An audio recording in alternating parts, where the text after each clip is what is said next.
ಯಲಹಂಕದ doctor Shivaram Karanth ಬಡಾವಣೆಯಲ್ಲೂ ಮಳೆ ರಗಳೆ ಸೃಷ್ಟಿ ಮಾಡಿದೆ. ತಗ್ಗು ಪ್ರದೇಶಗಳಲ್ಲಿರುವಂತಹ ಮನೆಗಳಿಗೆ ನೀರು ನುಗ್ಗಿ ಭಾರಿ ಸಮಸ್ಯೆ ಉಂಟಾಗಿದೆ. ನೋಡಿ, ಯಲಹಂಕ ಇದು ಫಿಕ್ಸ್ಡ್ ಅಂತ. ಇದು ಯಲಹಂಕದಲ್ಲಿ ಮಳೆ ಬಂದರೆ ಸಾಕು ಸಮಸ್ಯೆಗಳು ಕ್ರಿಯೇಟ್ ಆಗಿಬಿಡುತ್ತೆ. ಅದರಲ್ಲೂ ತಗ್ಗು ಪ್ರದೇಶಗಳಲ್ಲಿರುವಂತಹ ಮನೆಗಳದು ಕಥೆ ಕೇಳೋದು ಬೇಡ, ನಾವು ಕಣ್ಣೀರು ಕಥೆ ಆಗಿಬಿಟ್ಟಿದೆ ಅವ್ರದ್ದು.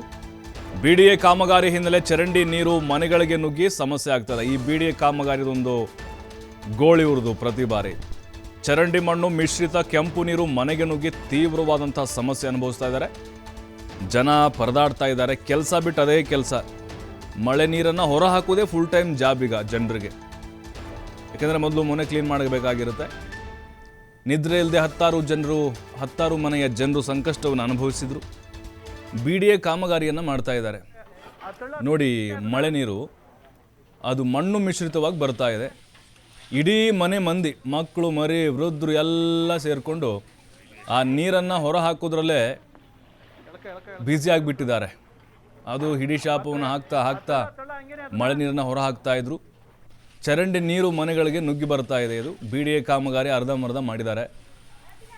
ಮಣ್ಣು ಮಿಶ್ರಿತ ಕೆಂಪು ನೀರು ನೋಡಿ ಕಾಣಿಸ್ತಾ ಇದೆ, ನಮಗೆ ರೆಡ್ ಕಾಣಿಸ್ತಾ ಇದೆ ನೋಡಿ, ಅದೇ ಅದು ಮಣ್ಣು ಮಿಕ್ಸ್ ಆಗಿ ಬರ್ತಾ ಇರುವಂತಹ ನೀರು. ಹೀಗಾಗಿ ತೀವ್ರ ಸಮಸ್ಯೆ ಉಂಟಾಯಿತು. ಜನರು ನಿದ್ದೆ ಇಲ್ಲದೆ ಪರಿತಪಿಸುವಂಥ ವಾತಾವರಣ ಸೃಷ್ಟಿಯಾಯಿತು. ಅಲ್ಲಿ BDA ಕಾಮಗಾರಿ ಶೀಘ್ರ ಮುಗಿಸಬೇಕು ಅಂತ ಹೇಳಿ ಜನ ಈಗ ಒತ್ತಾಯವನ್ನು ಮಾಡ್ತಾ ಇದ್ದಾರೆ. ಯಲಹಂಕ ಬೆಂಗಳೂರಿನ ಚಿತ್ರಣಗಳಿದೆಲ್ಲವೂ ಕೂಡ ಇದು ಕೇವಲ ಒಂದೆರಡು ಮನೆ ಕಥೆಯಲ್ಲ. ಬಹುತೇಕವಾಗಿ ಹತ್ತಾರು ಮನೆಗಳಲ್ಲಿ ನೋಡಿ, ಪಾಪ ಮಹಿಳೆ ಆ ಮಗು ಎತ್ಕೊಂಡು ನೋಡಿ ಅಲ್ಲಿ ಕೂತಿದ್ದಾರೆ ನೋಡಿ ಕಾಟ್ ಮೇಲೆ. ಏನೂ ಇಲ್ಲ ರೀ, ಎಲ್ಲ ತೆಲ್ಕೊಂಡು ಹೋಗ್ತಾ ಇದ್ದಾವೆ ಪಾತ್ರೆ ಉಪವಾಸ ಮಲಗಿದ್ದಾರೆ ಇನ್ನು ರಾತ್ರಿ. ಪ್ರತಿ ಬಾರಿ ಮಳೆ ಬಂದಾಗ ಇದೇ ಸಮಸ್ಯೆ. ಮಳೆ ನೀರು ಬಂತ ಆಯ್ತು ಹೊರಗೆ ಹಾಕ್ಬೋದ್ರಿ, ಮಳೆ ನೀರಿನ ಜೊತೆಗೆ ಚರಂಡಿ ನೀರು ಬರ್ತಾ ಇದೆ, ಅದನ್ನ ಸ್ಮೆಲ್ ತಡ್ಕೊಳಕ್ಕಾಗಲ್ಲ. ನೋಡಿ, ಪಾತ್ರೆ ಗೀತ್ರೆ ಎಲ್ಲ ತೆಲ್ಕೊಂಡು ಹೋಗ್ತಾ ಇದ್ವು, ಸಂಕಟ ಆಗ್ತಾ ಇತ್ತು ಅವ್ರಿಗೆ. ಬಟ್ ಇದು ಎಲ್ಲ ಮನೆಗಳಲ್ಲೂ ಉಂಟಾಗುವಂಥ ಪರಿಸ್ಥಿತಿಗಳಲ್ಲ. ಕೇವಲ ಈ ತಗ್ಗು ಪ್ರದೇಶಗಳು ಮತ್ತು ಈ BDA ಕಾಮಗಾರಿಗಳು ಅಲ್ಲಲ್ಲಿ ಏನು ಡ್ರೈನ್ ಕ್ಲೀನ್ ನಡೀತಾ ಇದೆ ಅಲ್ಲಿ ಅರ್ಧಂಬರ್ಧ ಮಾಡಿದ್ದಾರೆ.